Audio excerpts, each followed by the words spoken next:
Hey boys, Adachi here, and we're going to be going over the new Phantom Tower video that the Japanese YouTube channel for IDIS, they just uploaded it. Sorry, I can't put my words together. I just recorded this, but I fucked up the audio entirely, so now I'm re-recording this real quick.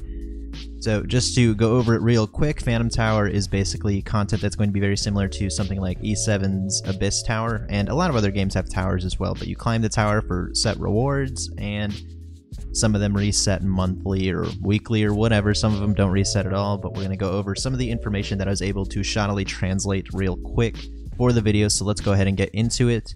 Starting off, we're going to have a new tower every month, which you're going to clear for these phantom medals that you'll see on the looping video here. These are going to carry over every month to trade for rewards like materials and gear, and then the tower shop will change and or reset every month. There is weird wording for this though. It does say it's going to reset, or it's going to be live every month for 1 week, but it could just be a bad translation. I think it'd be a little weird if they were just only allowing the tower to be open for 1 week every month. I hope that's not the case, but hey, you know, we'll find out soon enough over on the JP side. Up to 3 parties of 4 can be organized, and these will not include friend units, so it's going to be 12 of your own units separated into 3 parties. So you will have to have 12 units kind of ready for this tower stuff, but it should be a ways off. Of course, I could be wrong. I was wrong about the secret of Mana Collab, but I think it's going to be a little different as this isn't a collaboration. This is actual content, so I'm sure this will actually come out later down the road. Even if you clear a floor, HP and MP will not be restored, so this is going to carry over between all the floors, and when you clear a floor, you can choose to stop or move on to the next one. And when the first party is wiped, you will move on to your second party, and so on and so forth. I don't know if this is going to happen live while you're actually in the floor. I assume that's how it's going to work, though.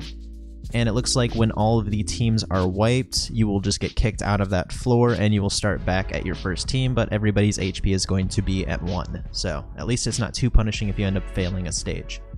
HP and MP will recover at set times throughout the day. It looks like it could be once, twice, or 3 times a day that it will recover, but the translation is rough. My guess is that it's going to be once every day at a set time. You can also use crystals to recover your HP and MP once a day. Again, translation weird, could be more times, but I do believe that it is only 1 crystal refresh that you get every day. And they will also be adding in a means of linking your Twitter account to your LC account, so you're going to be able to tweet out once a day to get a free refresh. This is very similar to how GBF allows you to send a tweet out to regenerate stamina and raid orbs. And then this purple item that you might see on one of these screens is going to be called a gate sphere. Now, from what the translation says, it will allow you to add to or change your parties. I assume this means you can swap things out in the middle of running the tower. It'll also show here that you can swap between your alternate units, so like Robin and Phantom Robin, or Melza and Black Melza. And it states that you can do these without gate spheres. So this further leads me to believe that the spheres are only used to swap units when you're already in the tower. And then there's going to be a last screen at the end of the looping video, but it seems like all units assembled in your parties are going to gain shared XP, and something about additional floors and gear to be added at the end of the 12-month period. I don't know what this means. I hope it's not one tower that's just going to keep going for 12 months, but you know, there's a lot of weird wording, and we won't know entirely until we get like a more specific translation, or at least until it comes out later this month. And I will make sure to post an updated translation to someone who is actually bilingual and can translate all of these screens. I just did it through like a shitty translator and screenshotting all my shit, so yeah, this isn't going to be perfect, but if we do get somebody who does get an updated version or like a text write-up or something like that, I will definitely make sure to link it in the description below. And the tower will be releasing again in December, so this coming month over on the JP version.